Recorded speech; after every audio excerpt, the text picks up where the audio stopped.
Welcome to South Beach Sessions. This man right here, Deon Cole, he is thirsty. Look at that. He is started. He is ready for everything here. He has done just about everything that there is to do in Hollywood.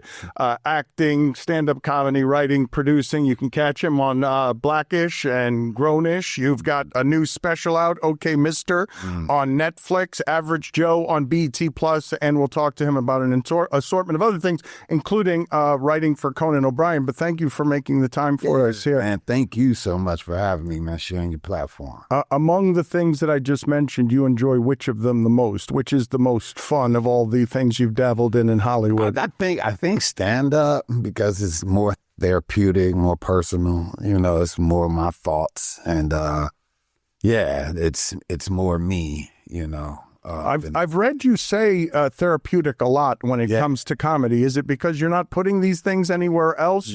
And so you're throwing them at the audience and getting them out in the open is some sort of cleansing for you? It really is, to be honest with you. It's you know, instead of holding all these thoughts in and everything, I mean, to have someone to talk to about it, or anyone, an audience that can understand, basically. Because you got people close to you and you could talk to them and they just don't get it. You know what I mean? But an audience of people that get it, that will come to pay to hear you talk in their language, you know, it does become therapeutic, because it's like, oh, we all, like an AA meeting in a sense, you know, it's similar to that, you know. It's like we all agree with this thought pattern that I have. Well, you did an entire special on the passing of your mother, correct? Yeah, I haven't seen that a whole lot in comedy, and I'm assuming that if you're treating this as therapy, that had to be some of the biggest you've done. Yeah, absolutely.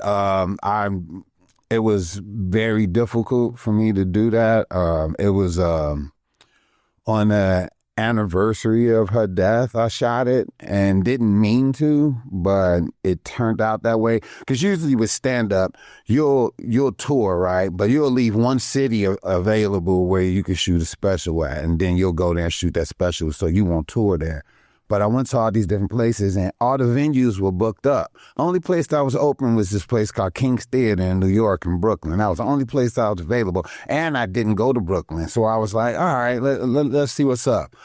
And the date they had available, I was like, give me something towards the end of the month. It was in September. My mother passed September 10th. And so I was like, yeah, give me something towards the end of the month. And they came back with that date, the day she, and I was like, oh no, I can't shoot on that date. But it just kept playing in my mind. It was like, you know what, you should celebrate her on that day, and you know, keep her alive through your stand-up, you know, and change the name of your special and just dedicate it to her and get these thoughts out and, man, just put it out there. So I changed my whole format of that whole special and, yeah, dedicated to her, man. Can you take me through, and I'll leave this alone in a second, but just her being there, like what was, does that seem real to you? Is that something that you can believe and have faith in that isn't just in that moment when you're emotional that you carry with you years later? Does it help you at all with the grief? Yeah, it definitely does, because once again, I immortalized her, you know. And when I was shooting it, before I went on stage, when I got off stage, I cried the whole day, man, because it was the first year anniversary of her death that day, you know, and it was like, just like I couldn't do it.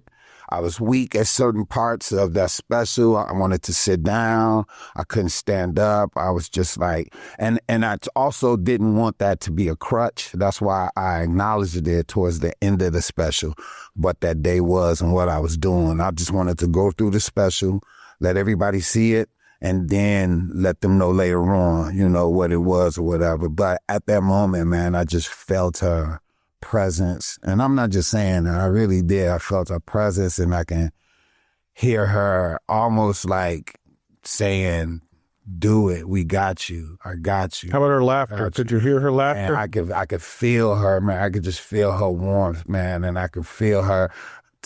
I could feel her going, stop cussing so much. Because my mother used to always say that. Say, why you curse so much? I was like, I don't know. So I would hear that as doing this special, you know, but man, it rocked me though when I was done shooting it, man. Because you do those specials, you got to do it twice. You know what I mean? And then edit it together. So not once did it kill me. I had to go backstage, drop, and then they go, show 2 in an hour. And yeah, you're spent. I got to go do it all over again. You know what I mean? And I'm like rocked, So it was definitely one of the hardest specials I ever had to shoot, but it was also one of the most liberating as well. What are the landmarks or scars that Charleen's boy wears from growing up in Chicago? What did that life look like for you early? A lot of love, plenty love, man. We were like every other story that has been told, but we had humble beginnings, very poor, but I didn't even know we were poor like that. Like I had no idea because it was just so much love and stuff, that she provided. And the food that we ate was really terrible food, but the way she dressed it up, it was like, man, this is my favorite. You know what I mean? Like, it was like crazy how we would eat like Vienna sausages, but that would be like my favorite food, like ramen noodles was like my favorite. So the poverty or the hardship was disguised from you, or you were a child, and so no one else had anything either. So right, we have what we have. You only have what you have. You know what I mean? If you showed me something else, then I would see something else. But if you're showing me this and you're going, this is delicious, this is great, and I like it, and it tastes good, and I'm like, man, this is great, because that's all that I know. I don't know how to cook as a young boy. I don't know. I'm eating what she provided, and it was delicious. And it was like not knowing that it was like the least of the least is food, the way she made rice and put ketchup in it. Like, and I was like, this is delicious. But it is delicious. But that's all we had was rice. Mm-hmm. You know what I mean? But it wasn't, I didn't look at it like that's all we had was rice. I looked at it like, yay, ketchup and rice again. Let's go. I'm happy. We got rice. We got rice again today. What else was happening, though? Like, what else in terms of how funny you were? What were the things that were imprinting you? So outside of the home, it was, Chicago, south side of Chicago is like nothing else, man. It's a community of chaos. That's how I like to call it sometimes, a community of chaos. You got like drug dealers and pimps and stuff like that, but they wasn't like trying to, as terrible as this might sound, it's almost like, what's that? What was that mobster show? On we're gonna get it together with the guy. What's the guy's name? You got to give me Gandolfini. Sopranos. Sopranos. Okay, yes. So you know how they were just a regular basic family, but he was a mob boss. But he had kids and he had a home and he had their regular. That's how it was in Chicago. It was like, yeah, pimps did what they did, right? But outside of that, we didn't see that growing up like that. I mean, you saw it, but you didn't. But they were like father figures in a sense, like telling you what to do, what not to do. Like, don't do this, stay in school, da-da-da. Well, it was like that kind of chaos, but controlled, you know what I mean? And even with the gangs, like if they knew that you was in the arts or sports or something like that, they wouldn't mess with you. They'd give you a pass. Man, we want you to make it, go do your thing or whatever. And so it was, like I said, it was like controlled chaos in a sense. But by living that life and seeing that, and then seeing how everybody else is living in the world, it made you go, oh, so these guys, oh, okay, so wow, they not as bad as you would think they are, but I get it, and so it gave you a broad view of everything as far as control chaos as well as trying to make it in the city and trying to be who you are and believing in yourself and having other people believe in you, you know, and pushing you on or whatever, you know. But the city is a character within itself, you know, and surviving that city and surviving that character, it helps you become who you are, you know. Didn't your mother move you away or try to move you away to get you away from the gangs? Yeah. And then you ended up getting into fights all the time. So when we were living around like a gang infested area, I used to this place called Roseland on the south of the city in Chicago. That's where I was at, gang infested all day long. But my mother moved me from there, moved me to the suburbs. I ain't even fight when I was in the city. When I moved to an all-white suburb called Dalton, Illinois, when moved there, I fought almost every week these white guys who did racial stuff and was chasing us and hitting us and burning crosses on our lawn. And I'm like, what is going on? You know, like, what is this? I didn't even do nothing to you, you know?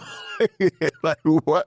Like, I wanted to go back home, and my mother, she worked a lot, so she, you know, really didn't see everything. She only saw the aftermath of a lot of stuff, but she thought she took her last little money to get this house, you know, and get us to live in a better, and that neighborhood it was beautiful, it was nice. It just, the people around it was just chaotic, man, the way that they... And it was just straight racism? They didn't want somebody who was black and...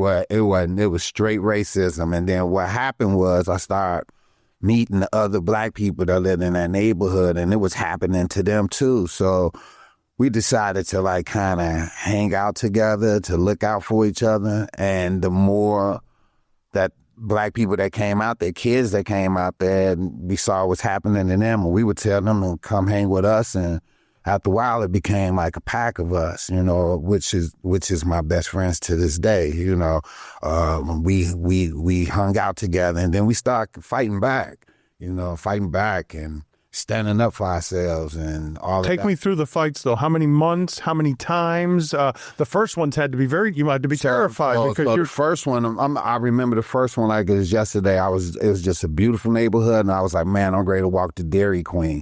I have never even had Dairy Queen in my life. It was, I seen the commercials, but I couldn't believe it was a Dairy Queen. I'm walking to Dairy Queen, and these dudes pulled up in this Chevy. These white boys, they jumped out the car and just smacked me. I remember that, and I'm just like, and they was like, yeah, don't walk over here no more. And then they jumped back in the car and left, and I'm standing there like what happened? I went back home. I told my mother. She was looking for them. We couldn't find them. And now I'm like walking around the neighborhood a little nervous, and then these dudes, it was a bowling alley down the street. I was going to bowl, and they chased me from the bowling alley. And then I went to Arby's one day. They wouldn't let me eat in the Arby's.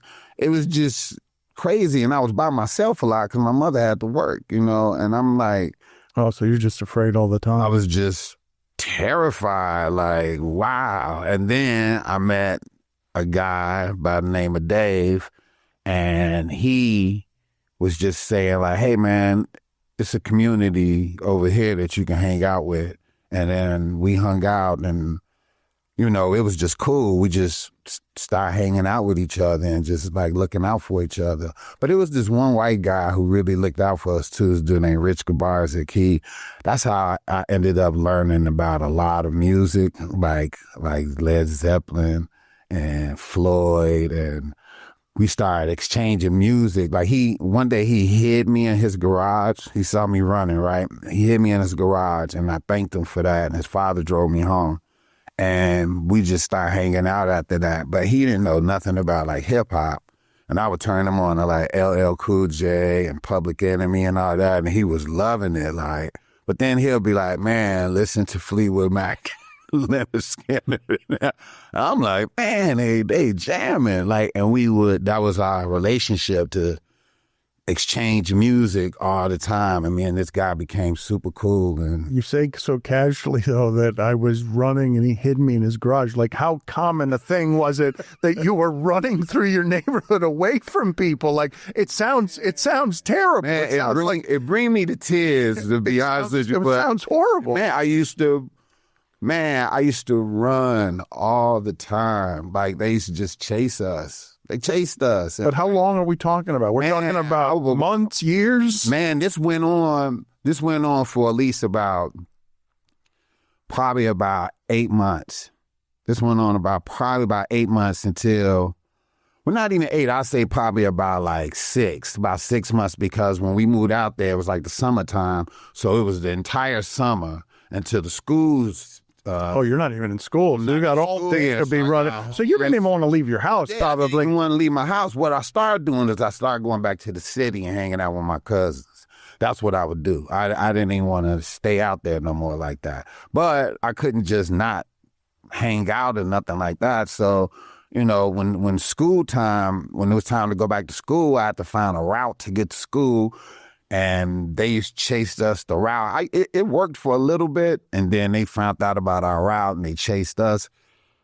And then after a while, there was a guy named Chris, one of my best friends to this day. He came out there, and Chris was the one that was like, nah, we ain't running no more. And Chris was like, I remember one time, these dudes was like, go back to Africa. And Chris was like, I was like, oh, man, time to run. And Chris was like, nah.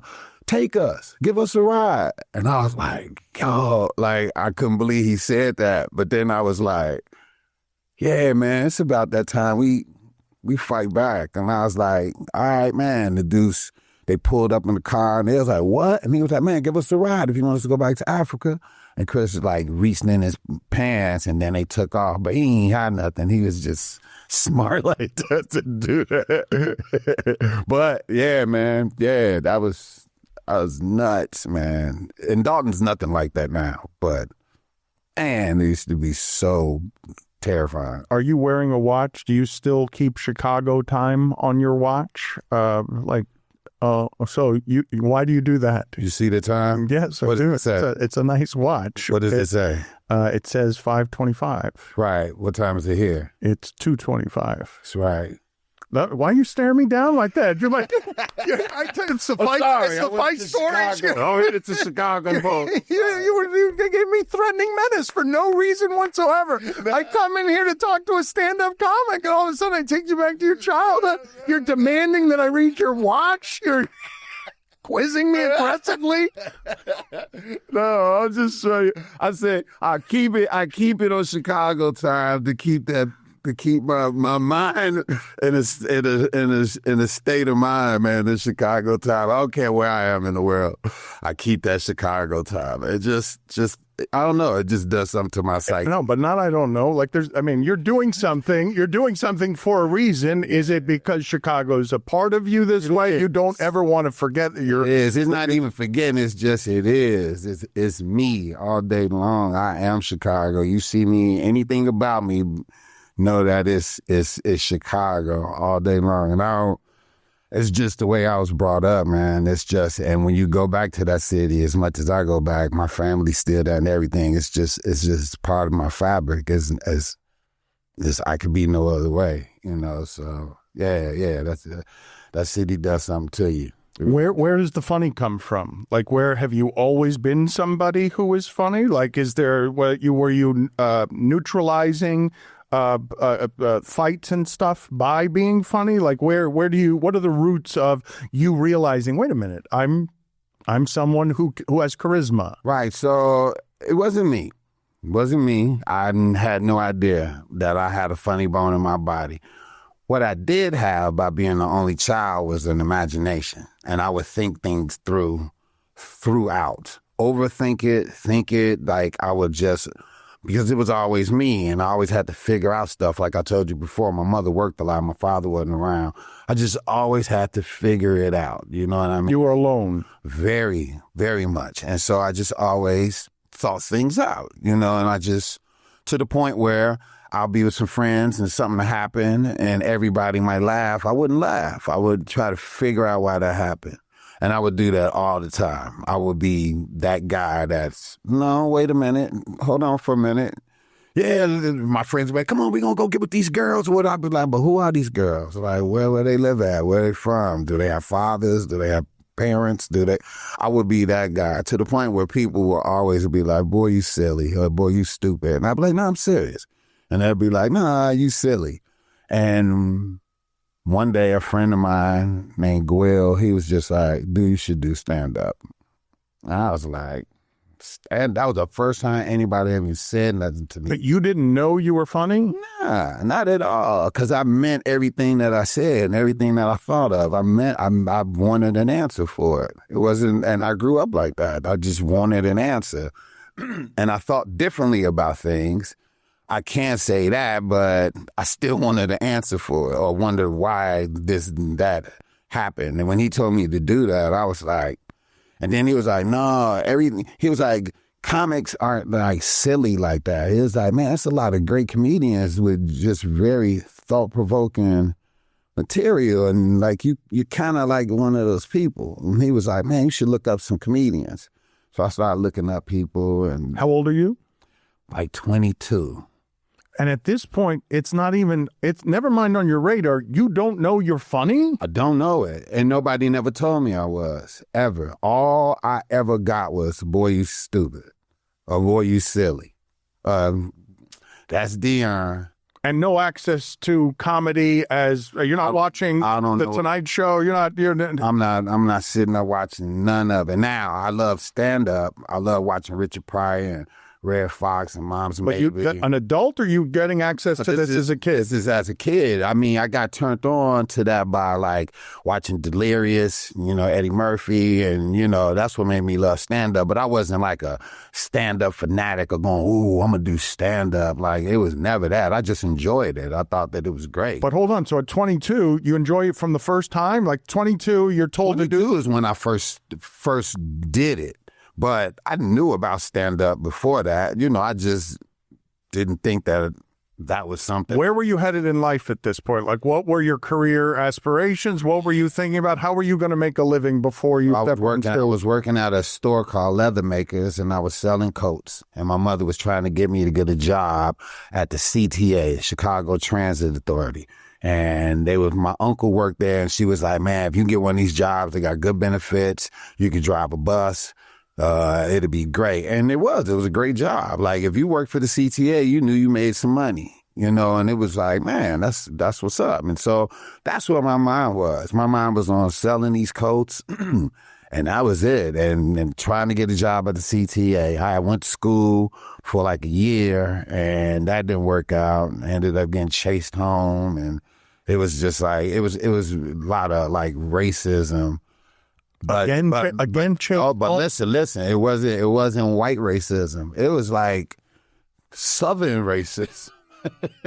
It was black guys down there that didn't like motherfuckers from up north. That was like, yo, we don't. And I went, oh God, here we go. I'm running through another. Neighbor running again. Damn. Your story's super unusual, though. I can't believe. So your friend says to you should do this, and there's a bet involved? Yeah, he bet me $50 that I'd do it. We went down to the club for 3 weeks straight. That wouldn't let me on.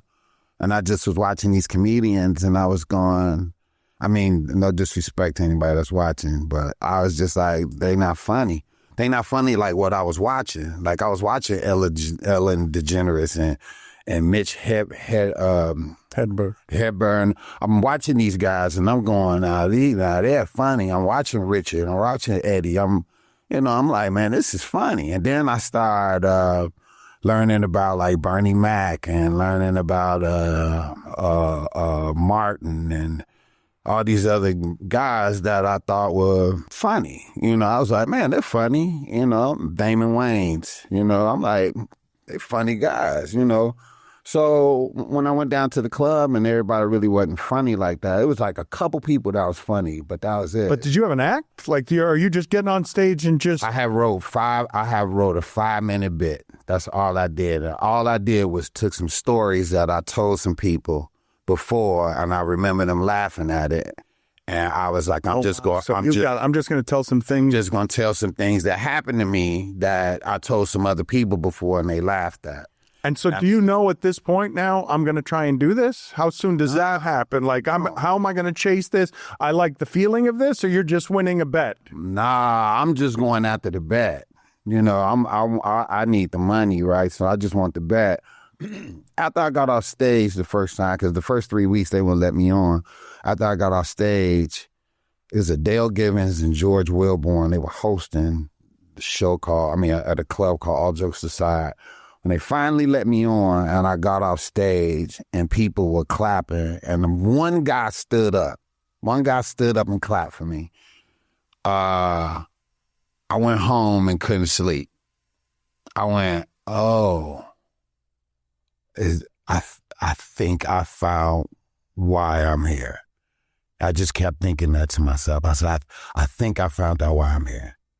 I just kept saying that to myself. I was like, okay. And then I went back again the following week and I did that same 5 minutes and everybody died laughing again. And I was like, okay. And then I started talking to other comedians and they was like, man, you should write another 5 or do this or do that. And I was just like, man, I think I want to keep doing this. And so I think I wrote like 2 more minutes. They had these auditions for Def Comedy Jam at the time. At the time, a lot of comedians were wearing suits. They would wear suits because, and this is what was told to me, I ain't saying that this is the true thing or whatever, but they were like, if you wasn't funny, at least you look good. You know, so a lot of comics would wear suits and they would look nice and they would be all this, but I never did that. I think I did it one time and I was like, I'll never do it again because it just wasn't me. I was more like a hip hop cat. And at the time Def Jam was popping, they were looking for people who had a hip hop look and that did stand up.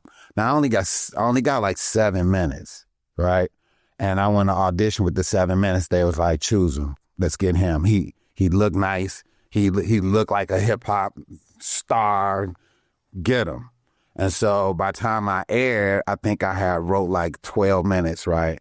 When I did Def Jam, I did 7 minutes. And that left me with 5 minutes left. They asked me to go on tour. I only had 5 minutes. And I went up there and bombed on the tour. I think I did like 3 dates out of like a 20-city deal. And they sent me home because I didn't have enough material because I just... Didn't know how to do it. Didn't know how to do it.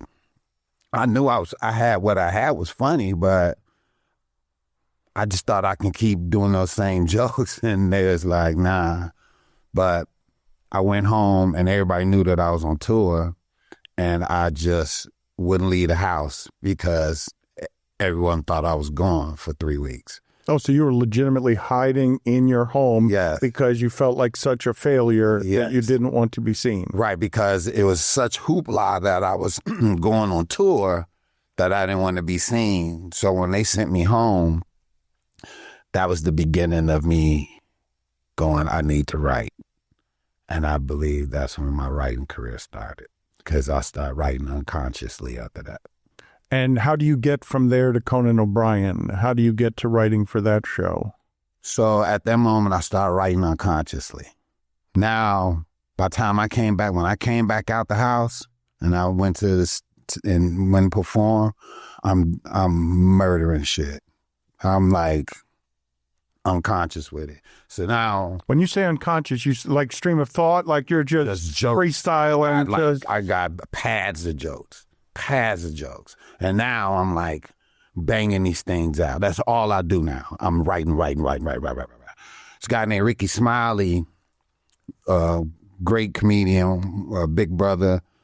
He offered me to come write for him for these prank call CDs. I went and did that.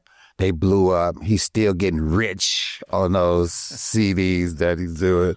And after that, I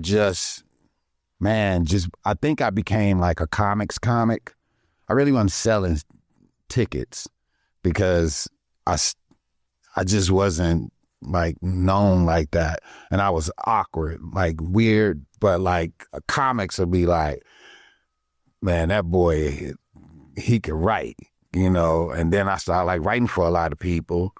And then after that, I ended up going to a festival in Aspen. And one of the bookers over there was like, Conan's going to be doing the Tonight Show over in L.A. You should be a guest. And I was like, oh, wow, great. I went on as a guest, did my little 5-6 minutes. Conan came in the dressing room, and Conan came to me and he said, did you get a good parking space? And I was like, oh, you know, they got the parking structure. We just pull in there. He was like this, but did you get a good parking space? And I'm like, yeah, it's a parking structure. All of them are pretty good. It was like this.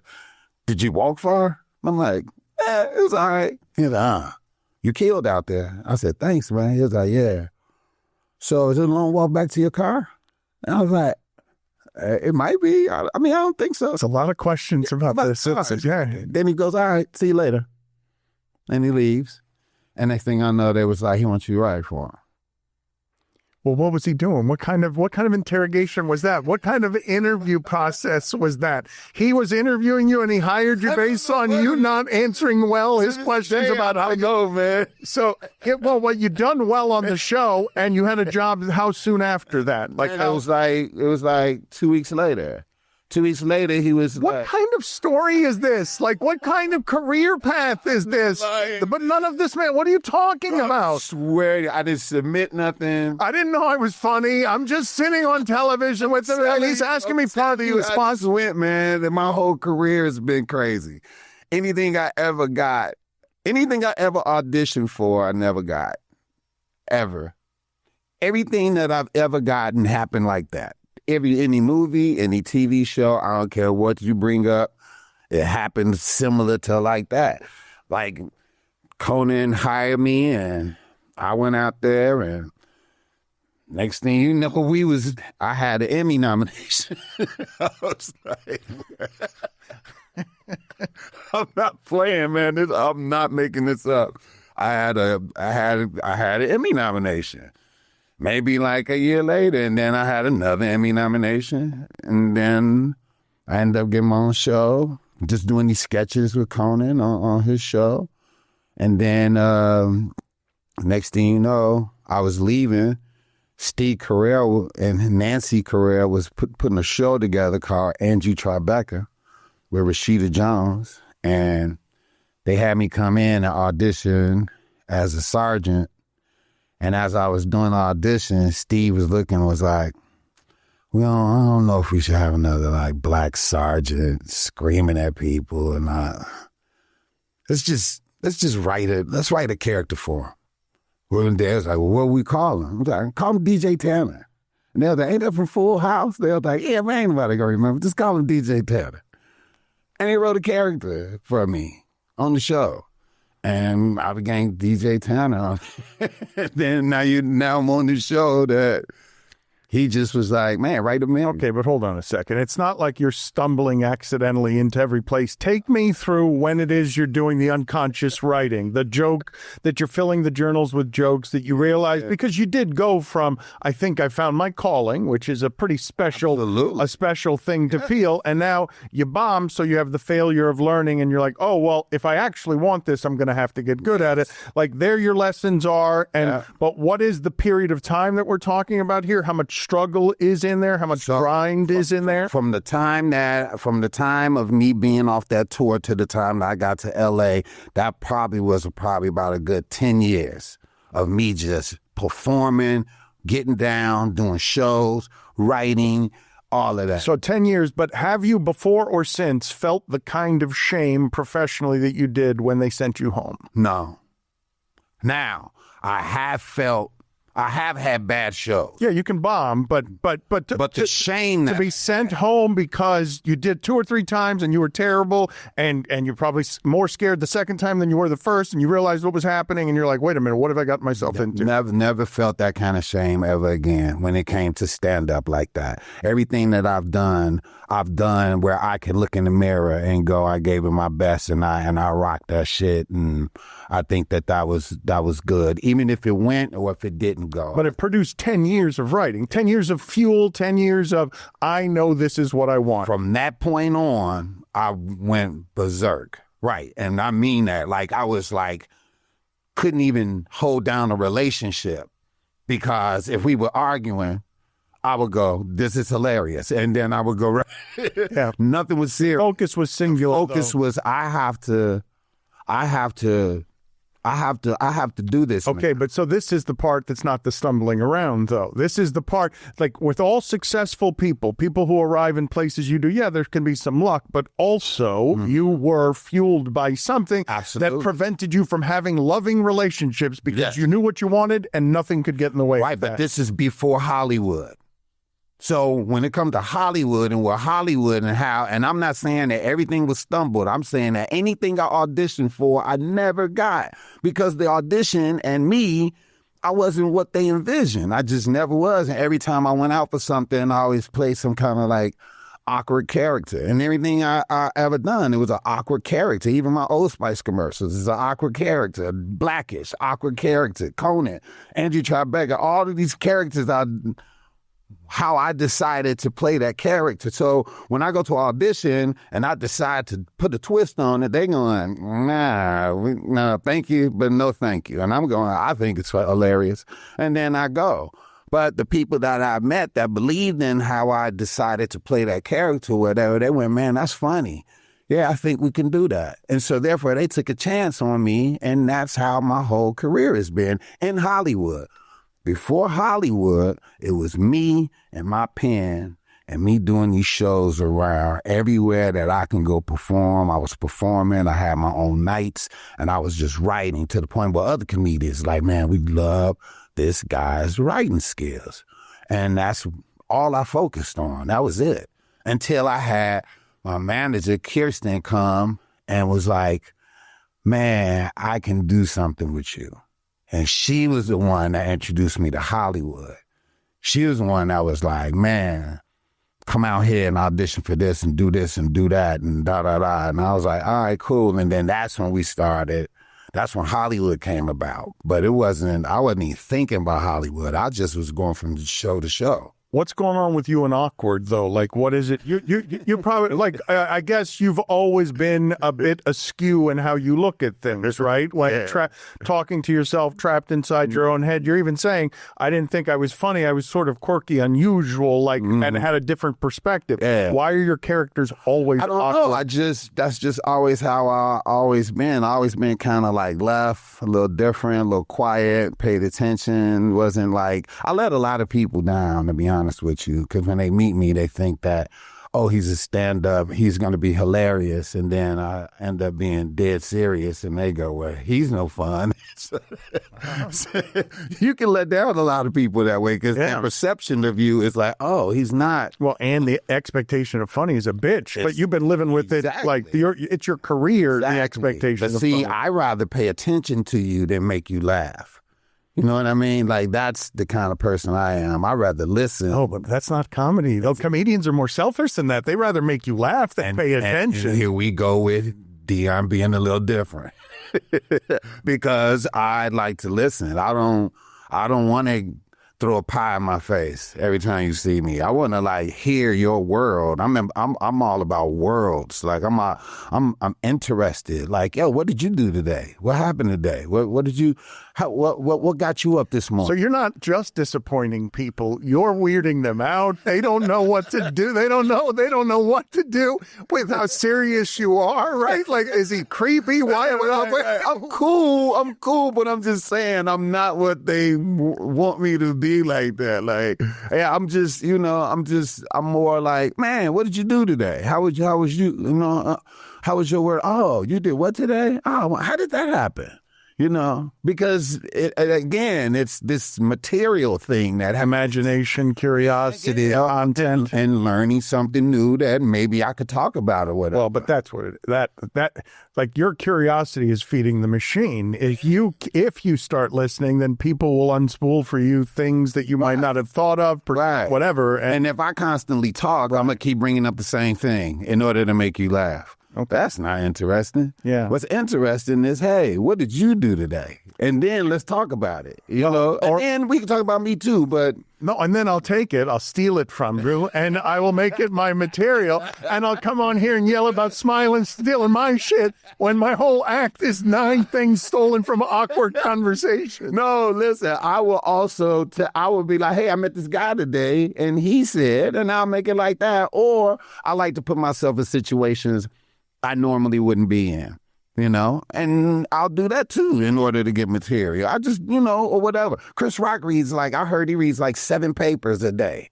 He reads 7 papers a day. You're looking for treasure. Just looking for stuff. And not even that, just feeding the brain. And then if something happened, it happens. And me, I went to, where did I go? I went to NASCAR and was just there hanging out.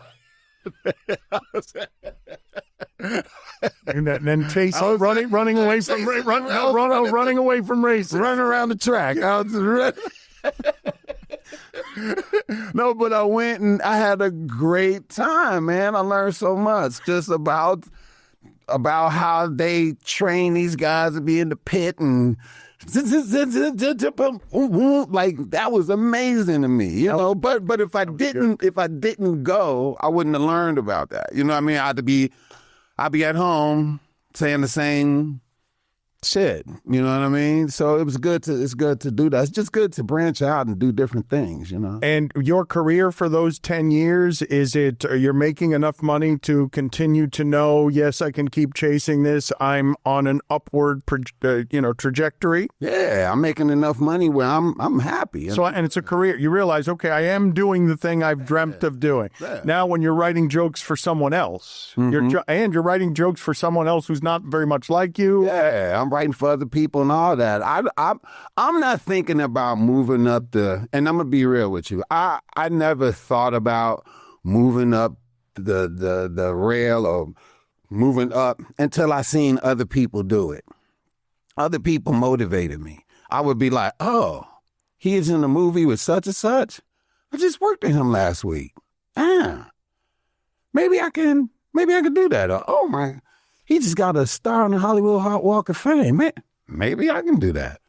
Oh, wow. He just got an Emmy. Why can't I have it? It's always been like that. You know what I mean? But thinking about, I want an Emmy.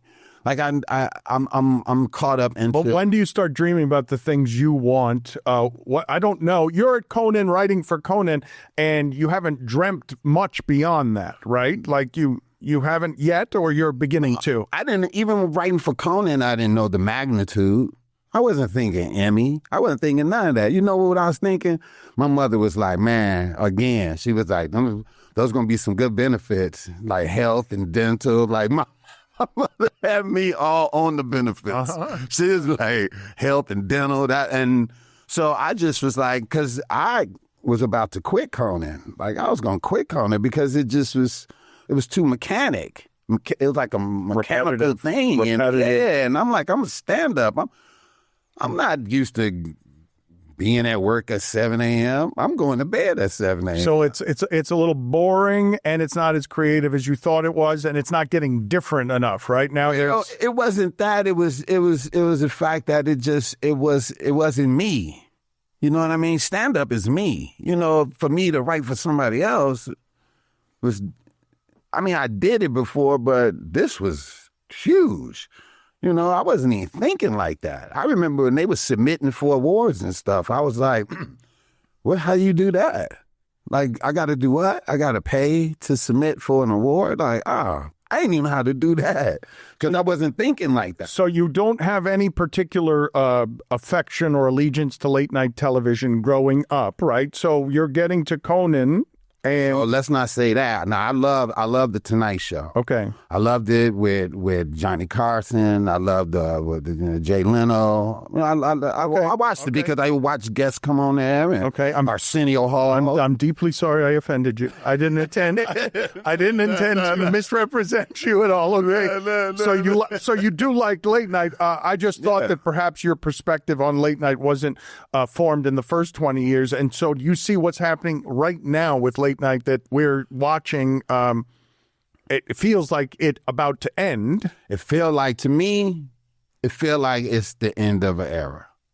But it it just needs to be shaken up. You know, it has to shaken up. It has to go with today's times. That's what I think. I think that it should stay around. I think it should just be revamped. Like me personally, I would love to host a late night talk show. It ain't even no black people doing it. I don't even know why. It's like, ain't nobody thought to have nobody do this of color. You know what I mean? Just have a different perspective. It ain't no racial stuff. It's just having a different perspective. You know what I mean? And to have somebody doing that, I still want to do it. And me personally, I know exactly how to do it. I had a show called Black Box that followed Conan's show, and it looked at everything that happened a week prior, and we would talk about it.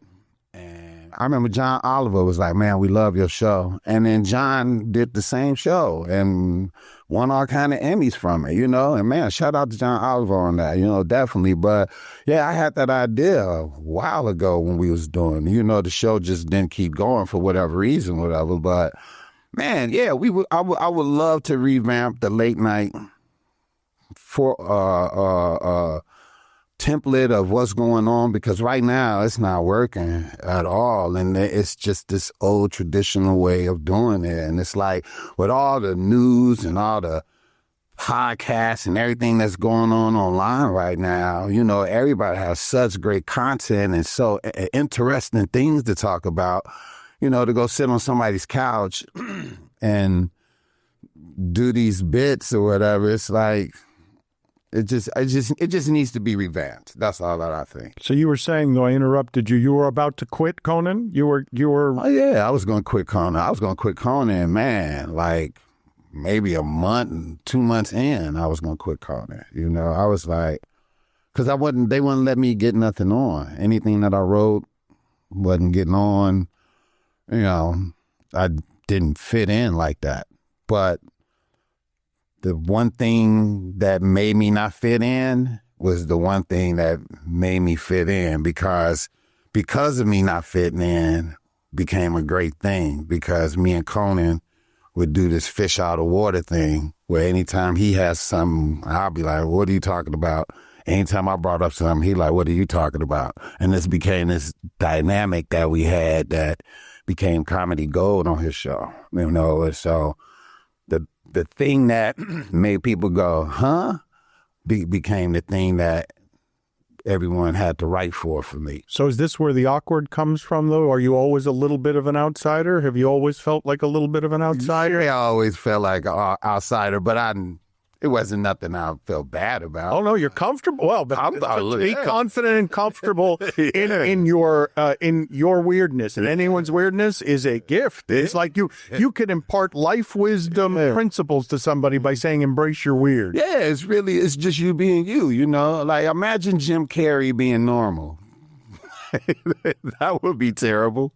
You know what I mean? It's like, oh, Jim is Jim, man. It's like, man, that's how I feel about myself. It's like, D is D. Let Deon be Deon, man. So your jokes weren't getting on, though, and you're ready to quit. And so you find this dynamic. Do your jokes end up fitting, or it's just you gotta pivot, and the rest of your time with Conan is going to be something else? So real quick, I was ready to quit Conan, right? And I was like, after this week, I'm going to quit. I was like, I can't do this no more, whatever. So now I'm not even showing up in writers' meetings with ideas. I'm like eating Doritos and shit, just in there, like waiting on the day to go by, you know. And they wrote this bit, and it was called Oktoberfest, and I didn't know what it was. And they were like, yeah, it's called Oktoberfest. And I was like, what's that? And they was like, it's a drinking day. And I was like, that's crazy. And they was like, why? I said, everybody got drinking day.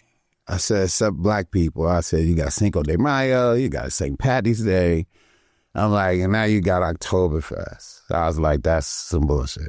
And they was like, write that up. That was the first time they said, write that up. And I wrote it up and I gave it to Conan. And Conan was looking at it to do it. And Conan was like, you do it. I'm going to call you out and you do it. And I said, what? He said, I'm going to call you out the curtain and you do it. And I said, when tonight? He was like, yeah. And I was like, okay, like, all right. Went out and did it, blew up. The next week, they were doing a Halloween thing because it was October, and they were talking about haunted houses and what they thought was scary. And I'm sitting in there again because I'm leaving, right? And in about 2 days, I'm leaving.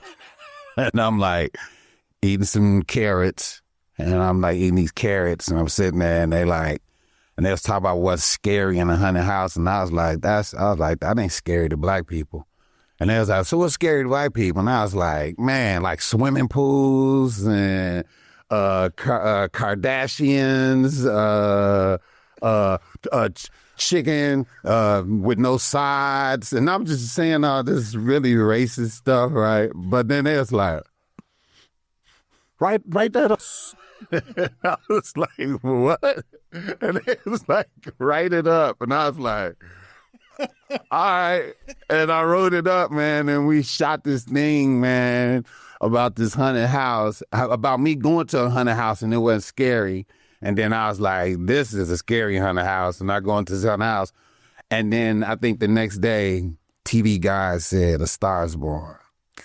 And they wrote that up, and then after that, we was off and running. So after the first time killing it, though, you're still going to quit. You're still at the end. Yeah. You're going to quit. And, yeah. But after the second time, now are you getting a little more of the feeling that you had, this is what I'm meant to do? So after the first one, I was going, oh, okay.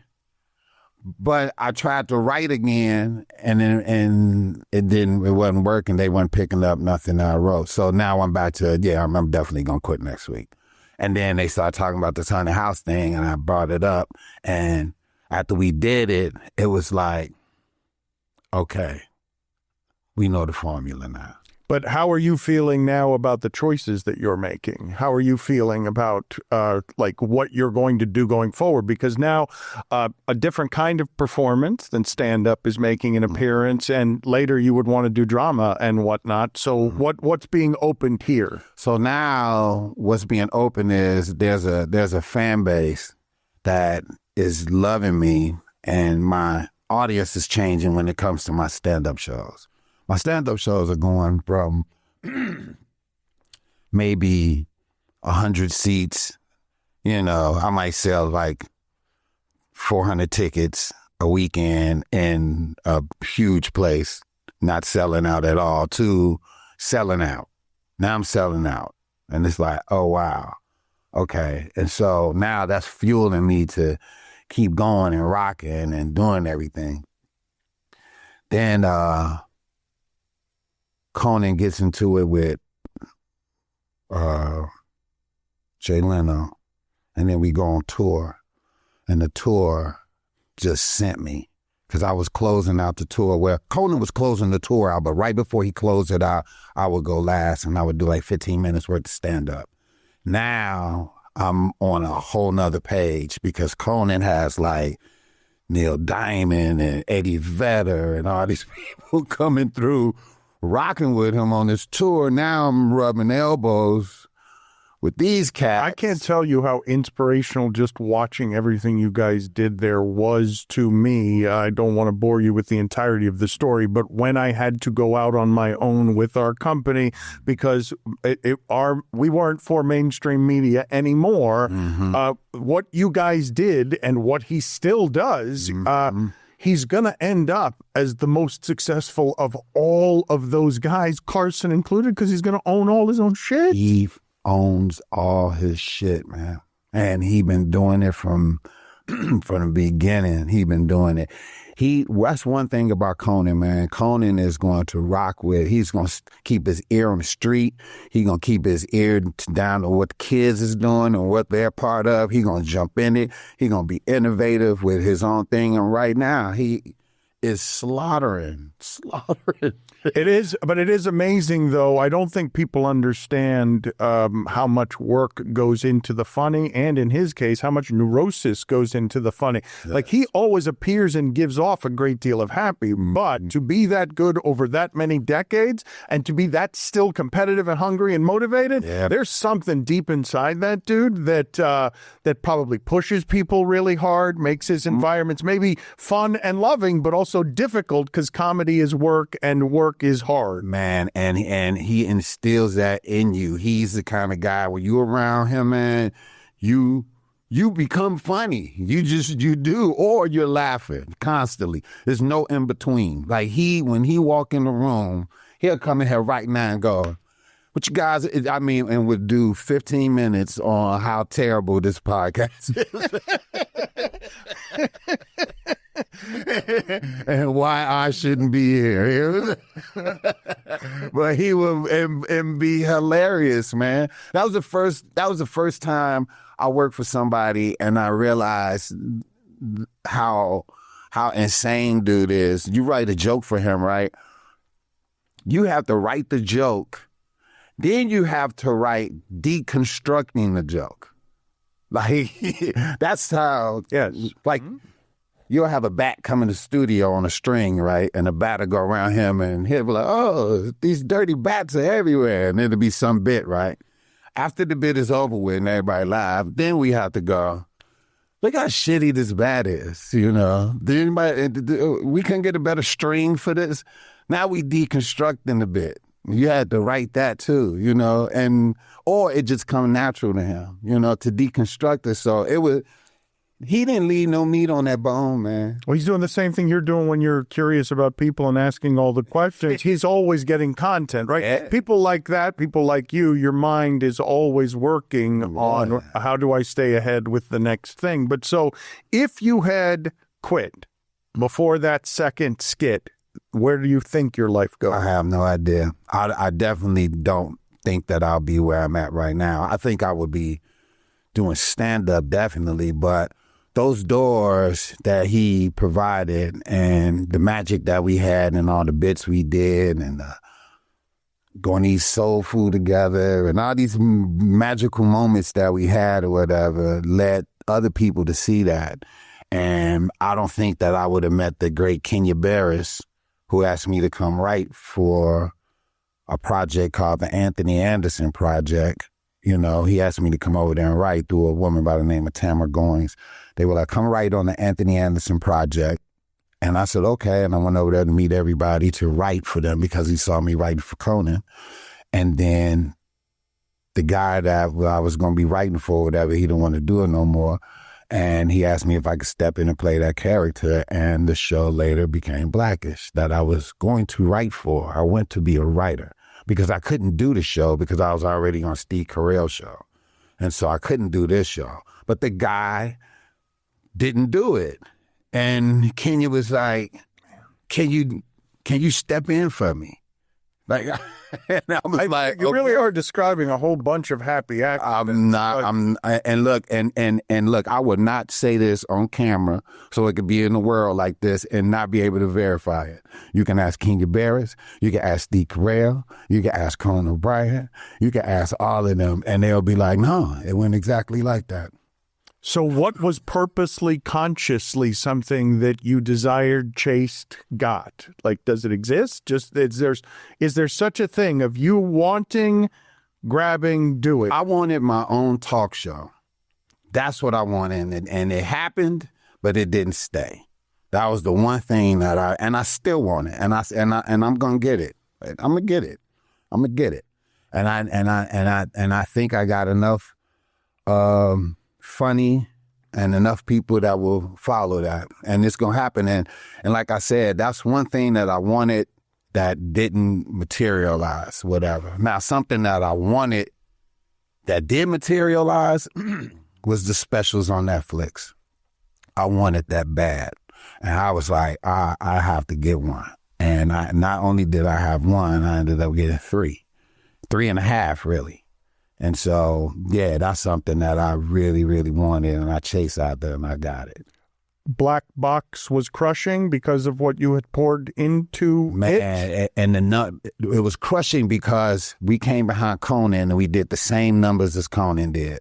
And they decided not to go along with it because they didn't get it. You got to understand, back then, TBS was a baseball network. It wasn't. It's old white people. Old white people and old white men. Old white men making decisions. But the content we had and the things that we talked about were hilarious. Still stands up to this day. When people do see little clips or whatever, they be like, "Man, what happened to this show?" And I guarantee you, I'm I want to do a talk show, and I want it to be something that's going to be great.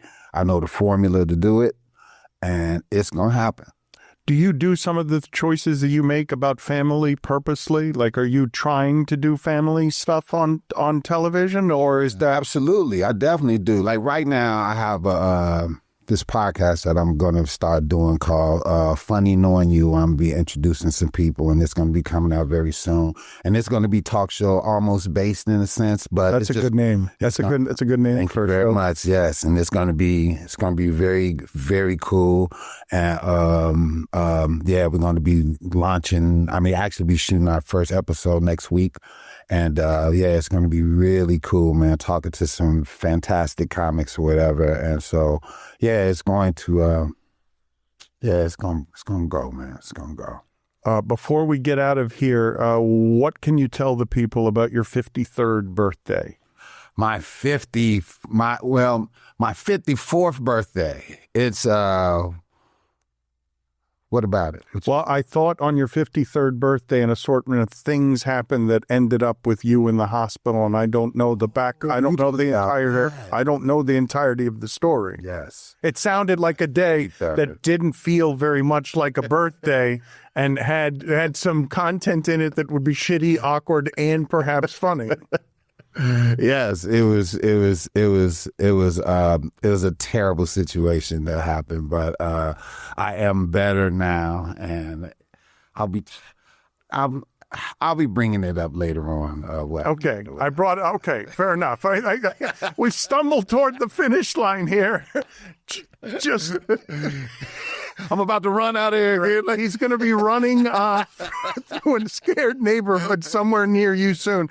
Tell the people about Average Joe on your way out on BT Plus. Make sure it's on Netflix and it's on BT Plus. It's called Average Joe. Please watch it. It's a great twist thriller about a guy inheriting some money that he didn't know he had, and some guys coming after him for it, and it's not really his, and it's crazy. We just shot season 2 out in Africa, and it'll be coming out on my birthday, January 9th, season 2. But Average Joe is now playing on Netflix and BT Plus.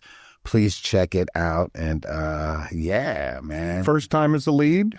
First time as a lead. Ain't that crazy? Yes, first time as a lead, man.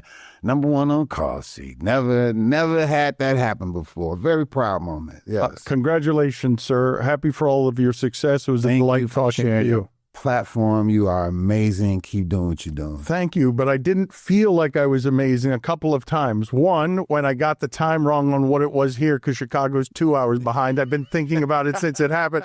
And when Conan came in and told us for 15 minutes how shitty of a podcast we were doing. Thank you for being with us. Thank you, man.